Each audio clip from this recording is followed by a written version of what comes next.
চলো রমা কাকিমাদের বাড়িতে গিয়ে আমরা টিভি দেখবো। হ্যাঁ রমার মা, ও রমার মা। হ্যাঁ বলো, আমাদের টিভিটা না দুদিন হলো খারাপ হয়ে গেছে, আর ও খুব কার্টুন দেখবে বলছে, একটু দেখতে দাও না। টিভি দেখবে? ঠিক আছে এসো, এখানে বসি। হ্যাঁ বাবা, নাও দেখো। এই সুন্দর কার্টুনটা হচ্ছে।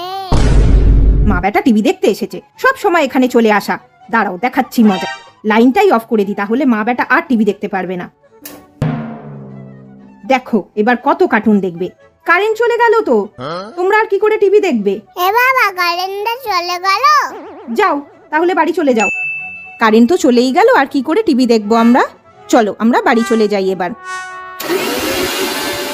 মিক্সিটা চলছে, তার মানে কারেন্টটা ছিল, ইচ্ছা করে বন্ধ করে দিল, বুঝলি তো বাবান। চলো আমাদের যখন টিভি ঠিক হবে আমরা তখন দেখবো। হ্যাঁ।